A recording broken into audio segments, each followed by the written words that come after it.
pa. Tapos si Sir, ano naman, ayos na doon? Si Sir, ano ba ang pangalan nun? Sundalo natin na, ano na, alis na. Okay na yata sir. Ayos na. Medical na yan sir. So, okay, good morning sa tanan, no? At ngayon, mayroon tayong bagong gusto mag-seaman din si Sir, no? Sir, introduce ka muna sa sarili mo. Ako na si Nico Ibanez, 22 years old, taga Vera Pupuan City. City, no? Natapos kayo ng high school o Senior high school, sir. senior high? Yeah, 2020. Ilang pag kayo nga? 22 years old? 22. Kasawa na o wala? Wala pa single. Wala. Single pa? Pareho kayo ni Juan? Single. Sino pa single? Single. Marami pala tayo single. Okay, so palakpakan mo natin si anong nickname? Nico, si Nico. Si Nico. Nico. So, palakpakan natin. Welcome aboard sa Welcome. family, ano ba yun? Millionaires family. No? Nico, palakpak.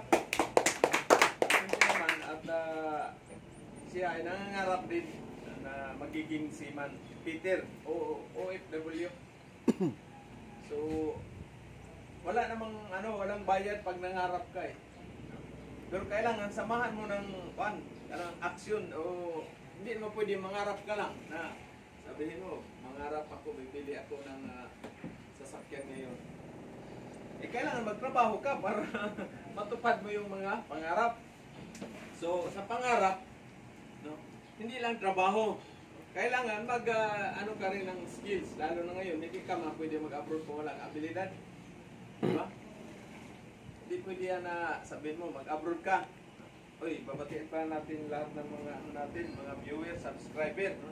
Lang ko lang ako ng tubig. Ano sana ba lahat? Sir. Mahaw na? Ha? Meron tayong ilan doon sa message chat. At ngayon is, ano ba ngayon? Araw? 10. July 10 pala.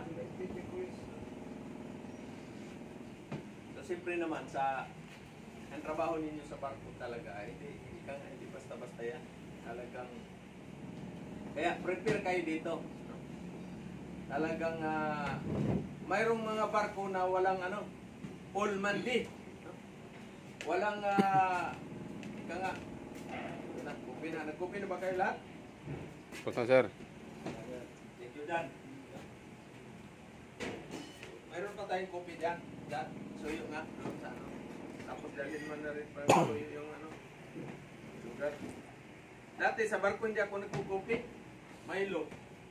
Milo at saka gatas, lalo na pag fresh milk. Sir. Thank you, Dan. Sugar konti dyan. Kasi sa barko, mayroong Milo, mayroong coffee, mayroong ding tea. Yung mga Lipton tea, yun ang doon. Yun ang tawag yan. Mga sa barko. At sa naman, mayroon ding brewed coffee yung tawag niyan. Yung hotel lang dyan. May spot ka doon. Wala na pala yung natin dyan. Suno. Wala na sir. Ha? Marot na. Marot na. Hotel lang. Kasi sa barko, no? 20. Juice. Mayroong juice. May fresh milk. May Milo. May pag walang Milo, yung tawag nito. So, basta maraming drinks na doon sa barko. Pero mayroon din barko minsan na naghirap din. Yung yung kawawa din ng mga krono. Hindi nga makabili ng kahit gold. Walang kopi. Wala. So minsan ang ginagawa doon, bibili ka ng sarili mong Milo sa labas. Yan ang mga dyan. Babatiin pala natin yung viewers natin, subscriber. Luzon, Visayas, Mindanao. At saka sa ibang bansa. Saka si Pedro Kuyakoy, shout out idol, bakasyon siya ngayon eh. At saka si Kabakal Edward, Iwan ko, mag-observe na yun eh. Tapos si Badilla, bakasyon sila lahat. Pasyal kayo dito sa ano, libre ano kayo ngayon. Ang ipopromo ko sa inyo, libre ang... Sa Tubato siya, Pedro Piato eh. Ha? Sa Tubato. Oo. Pasyal kayo dito, idol. Libre ko kayo ng Gmaw. Free training sa inyo. Gmaw at saka Ipkaw. Di ba? Malaking ano na yun. Malaking bagay yan. Libre. Pero siyempre, kayo na bili ng pagkain. Sa hotel, okay lang dito. Serpid na hotel. Libre.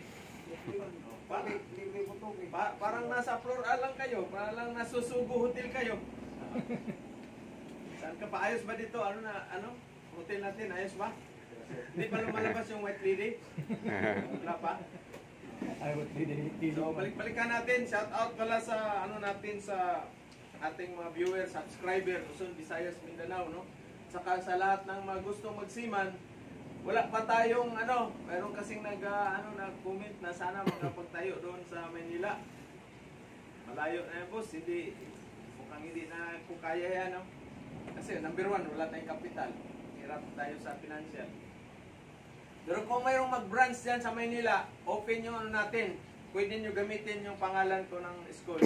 Kaya inano ko nga si Ma'am Siri. Kung tayo siya sa Luzon, gamitin yung pangalan ng school. At least, libre man. Hindi ako magpa-franchise. Kasi business na nila yun doon. Kanilang name na yun. Business. Name lang sa akin. Diba? Ayos na. Ayos ba yan? Boss? Ayos ba? Libre. Hindi ako magpabayad. Hindi naman tayo kailangan yung milyonaryo eh. Stick coffee lang nga. Ayos na yun. Tapos, Sir Boy, good morning. Sir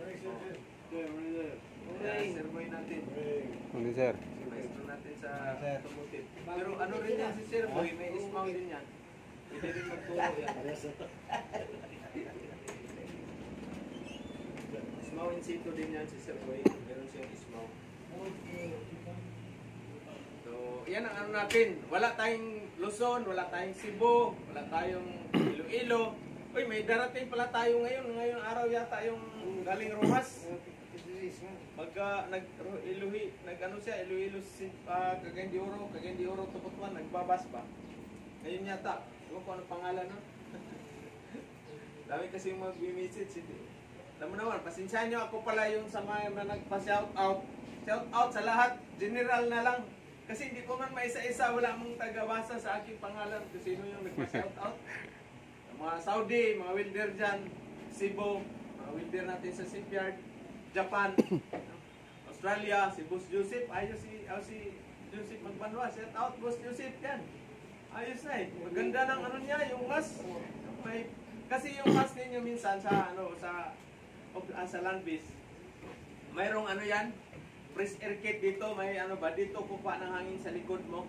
Kaya press yung mo ba, bubuga man yan. Presko yung hangin mo na ma-inhale. Yun sa mga na yan, maganda yan sa mga yung mga hinam kayo ng aluminum. Maraming galvanize. Kasi mahirap pag walang kayo, lalo na pag sa mga tangke-tangke ng mga kwan. Yung sa mga tangke, loob ng mga double bottom tank, doon mahirap doon pag kayo. Kasi usok man yan.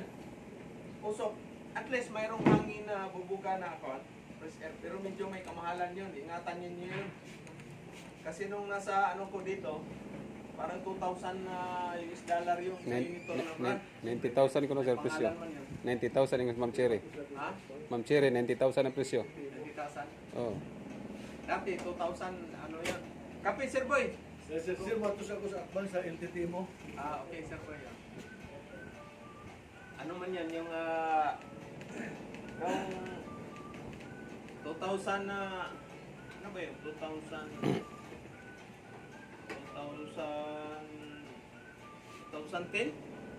2009. Nag-order ako niyan. Mahal. Sabi ng chief engineer, very expensive Peter. Pero binigay man. Binigay man sa akin. Mahal. Ingatan niyo yun. Ingatan. Kaya pagtapos niyo ng gamit, balutin niyo ng plastic na yung garbage bag na pan. Lagay niyo sa cabinet. Oy, mayroon pala tayong video. Si Utol, shout out Tol dyan sa Si younger brother ko, nasa tanker siya ngayon.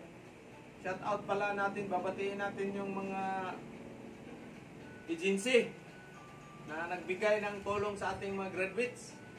Lahat ng agency na nagtanggap ng product ng Good Choice. Maraming salamat sa inyong lahat. Hindi ko maisa-isa, marami. Pero mo 60 naman sila. 60 plus. BBC ko na si Dix. BBC si Dix. NEC career. Career ano? Oo, career. Dalawa man yan, may career at saka may PTC. BBC siya. Pero Peter siya o assistant. Peter. Ayun. Nasa sa murang nasa lang ng sa kwan. Hindi siya nun. Utang euro. Pinakamababa. Shout out Boss Dex. Parang kailan lang ah. No? Talaga maano natin yung ika nga. Panahon ba? Saglit lang. Hindi sa kwan. Container. Sa container naman, no? Sa container, pabilisan ang trabaho dyan. Talagang init pa yung mga sa main engine, yung mga bolt at saka nut.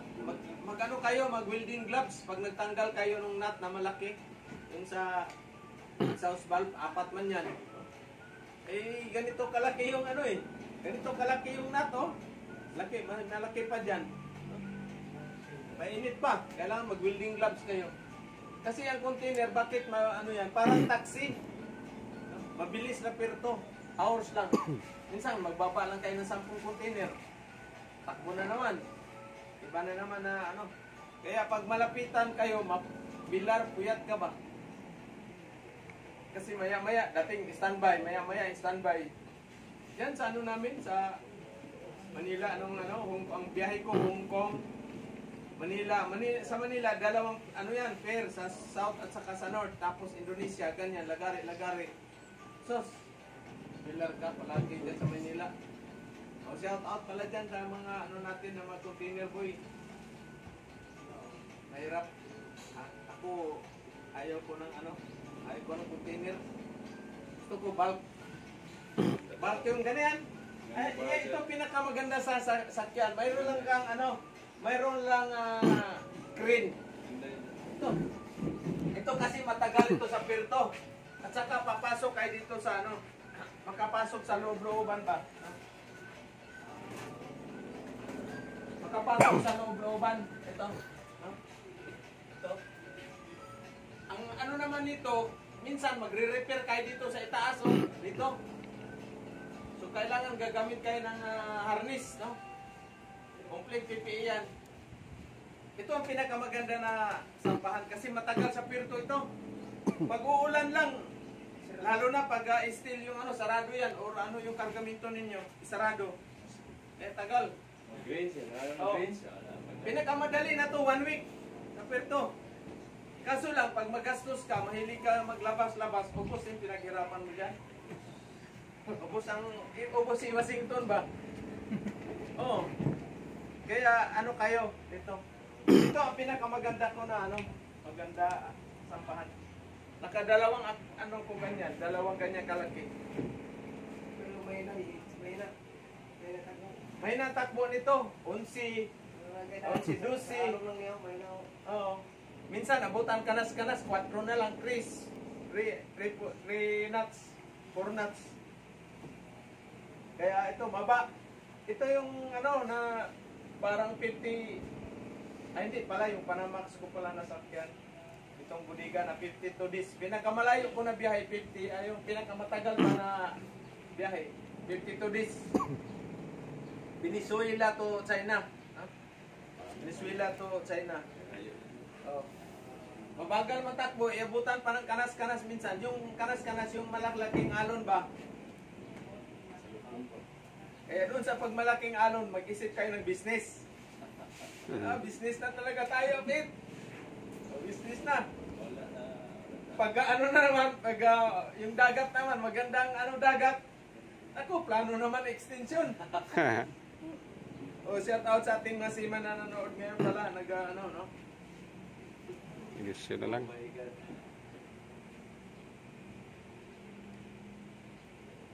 Tagal ng panahon.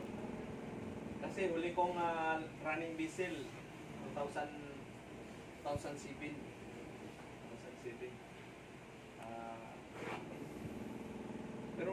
ayos din na ano yun. Laki rin yung sahod ng tanker. Luwan. Pero tanker, ha? Tanker, huwag kayong sumampa sa mga, pag maka-experience na kayo, huwag kayong sumampa sa oil chem o yung chemical tanker. Ha? Madadali kayo, magaya kayo doon sa kaibigan ko. Nagkaroon siya ng toxic feeder. Dito, nagpirahan siya. Laki ng mata, lumubo yung mata niya. Lumubo ang mata ba? Chemicals man. Mayroon na sa nangyari dyan sa isang agency, no? Yung Peter, sampa sila ng chemical tanker. Ngayon, yung chemical tanker na yan, ano yan, yung ang tawag ng parcel tanker, iba-iba ang kargamento. May mga delikado na kargamento na kahit yung vapor or yung fumes, pag naka-inhale ka, talagang madadali ka. Mapatakan lang yung kapiranggot ng kunti mo, ito, butas na to, cancerous na. Mapatakan lang kunti yung skin mo, magiging cancerous na. So yung Peter na yun, may nirepair siya dito sa ano, dito ba? Sa mas, dito. Pero chemical tanker siya. Ngayon, yung mga chemical tanker na yan, mayroon mga mass riser yan. Yung parang ventilation niya, automatic mag ano yan, bubuga yung ano ba, pressure. Itong Peter dito na nag-repair dito, na-inhale niya kasi yung hangin, siyempre ang hangin papunta man dyan. Pagtakbo kasi yung barko na yan, itong hangin dito na may pag halimbawa galing dito hangin, direksyon, na-inhale niya. Lumubo yung ulo ni Peter. Lumubo ang ulo niya. Wala. RIP siya. RIP. So kaya ang advice ko sa inyo, pag naka-experience na kayo, huwag kayo mamili kayo ng chemical tanker. Ayaw niyo magsampa kayo ng chemical tanker. Kasi ako sumampa ako ng isang business, oil chem. Yung kargamento namin hindi chemical. Pero papasok man kayo dun sa chemical refinery. Ang baho. Kasama ka man sa maneuvering. So, gamit ako Sir Fred ng yung gas mask ko na 3M ba. Nagmaneubrada kami, gamit ako ng kasi hindi kaya. Baho. Good morning. Puntan mo doon. Sir. So, klase chemical. Ang Hindi, oil chem na mga oil yung namin, mga low oil, mga yan. Pero doon man ka kukuha sa refinery ng chemical. Papasok pa ka doon, sus, ang baho. Ano na yan? Baho. Kaya takbo ako sa loob, kuha ako ng Kaya ayaw ko ng chemical. Kahit gano'n pa kalaki yung sahod yan, ayaw ko. Kasi isang business, madali ka lang, wala na. Tapos na, hindi ka naman magkasampa. Kaya yung kaibigan kong port engineer, ano man siya sa TSM, yung mga geotanker, mga doon, daming mga doon, chemical, doon siya, saka Stolt. Dalawang agency na, huli niya sa Stolt. Stolt Nelson, yun mga chemical yan. Stolt, geotanker, may mga doon, chemical. At saka yung sa, itong sa Aguan, ano ba yung Oldville, may mga chemical tanker yan din sila. Kaya ako, ayoko dyan. Bahala na mababa ng sahod basta. Pero yung mga tanker na iba, product tanker, LPG, LNG, yan mga na yan. puro tanker po sir, pero hindi. Sa chemical. Chemical ko na, metanol, metanol.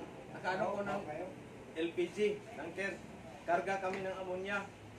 Ang baho ng nag-umirhol pa kami ng generator kamo. Yung generator ng compressor. Ang lalaki ng compressor nila para ring generator sa main engine. Ang lalaki yung yung first engineer at saka chief engineer ng Maputi, wala silang gamit. Ako yung BE breathing apparatus talaga ako. Breathing apparatus talaga ako, nagbaklas kami ng piston.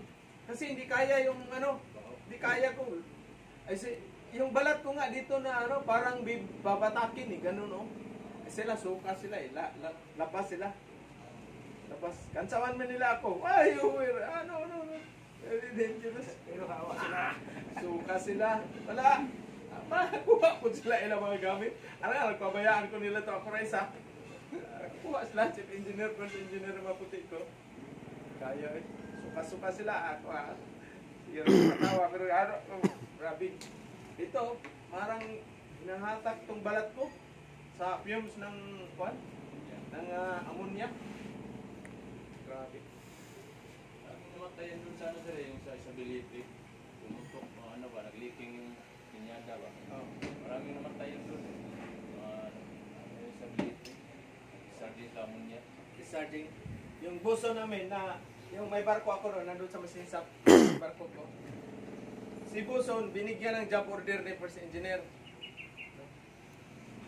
Ngayon, na mali, pagbukas ni Buson yung ano, may pressure pala yung binuksan niya. Na-frozen si Buson doon sa manifold, hindi siya nakalis kasi lakas ng pressure ba, naipit siya doon sa ano, naipit siya doon sa mga pipe. Nakapupo, nakano sa kanya yung ano, ammonia. Na-frozen siya doon para siyang puso ng saging na nangitim. Yung nagkwento naman yung kasama kong Miss Boy. Kasi kasama sila eh. Patay. O, kilir yun na barko. Dalawang nadali doon na may nagbigti na chipmate. Tapos pangalawa yung aksidente na buson. Pero ngayon, in-scrap na yun. Kaya yung multo doon, yung kaluluwa nandun lang. Pag nagbigti kasi yung ano niya, nandyan lang yung kaluluwa. Yung multo ba? Nandyan lang. Nandyan. Ako, umaga, inano kumulto, inumulto. Pagdating namin, on board kami, siguro mga alas 8 ng gabi, siyempre sarap ng tulog. Tulog ko. Sabi ko, may nalasing yata, mga hating gabi, 12:30 ng hating gabi. Lakas ng sipol, nandyan sa Alimiman. Sabi ko kay Buson, taga ano man yung Buson, taga Batangas. Bus, meron yatang nalasing kagabi. Ay, bakit? Dinig ko yung lakas ng sipol. Kaibigan natin yan dito. Ano kaibigan? Basta may saka ko na ikwento sa'yo kasi bakit kasampa ko lang, makatakot ka. Sorry, boss na ako. Grabe yun ang barko. Pag mag-videoke kami, bigla nang patayin ang TV. Bigla nang patayin ang TV. Mahalata mo yung kasi naglagay kami ng plastic ba dahil mayroon mang kami yung dry dock sa aliwi para hindi madumihan masyado yung aliwi. Mahalata mo yung ng safety shoes, sapatos ba? Siyempre ako magilid man ko sa pintuan. Wala mang tao. Sabi ko kay Buson, boss, baka gusto mong sasama sa karaoke yung natin, kaluluwa dito. Bigan. Grabe yun. Si Miss Boy at saka si Chip Cook, hindi na partner sila kasi naghapunan sila. Hindi nila man yung ganyan ang upuan. Wala mang alon. Halata man yung takbo sa alon. Wala. Kaya alas 9 pa lang, na sila. Wala namang gubernador mo. Wala mag-ano doon sa kusina. Silang dalawa, sama-sama sila. Masama sila. Kaya sabay na sila pagkain sa amin. Hindi na sila magpagabi. Natakot man. Pero kami, manginomay, dito. Kahit, pag Sabado, Sabado, hapdiman. Umpisa na kaagad yan. Tapos sa puna namin, kaagad yan. Hanggang linggo ng umaga yan. Linggo ng umaga. Umaga na, alas 3 na, alas 4 na matapos yung kantahan namin.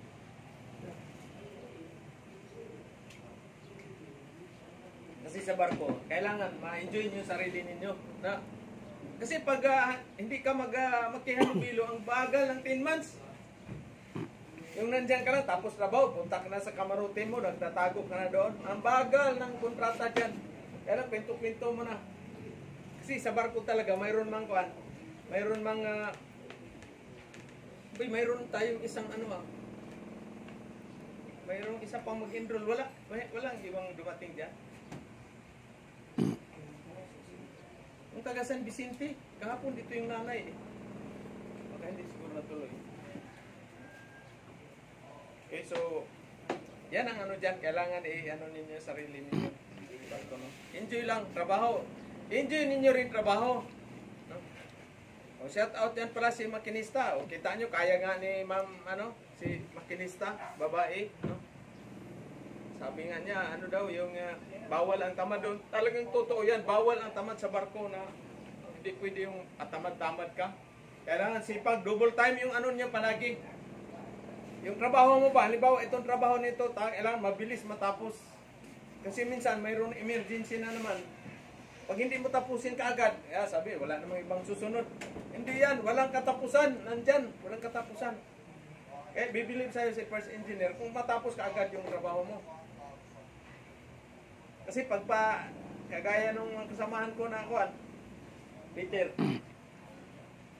kahit matapos ng 2 oras, paabutin ng 4 hours. Minsan, paabutan pa ng overtime. Mamaya na yan. Ano? Kasi overtime lang natin yan. Walang iya talaga itong mga tao na. Kasi gusto man nila mag-overtime. Wala nang, kung trabaho, walang overtime. Ang gagawin, mag-ano muna sa iba. Kung ano man yung bubuting tingin nila doon, mag-ano-ano. Wala.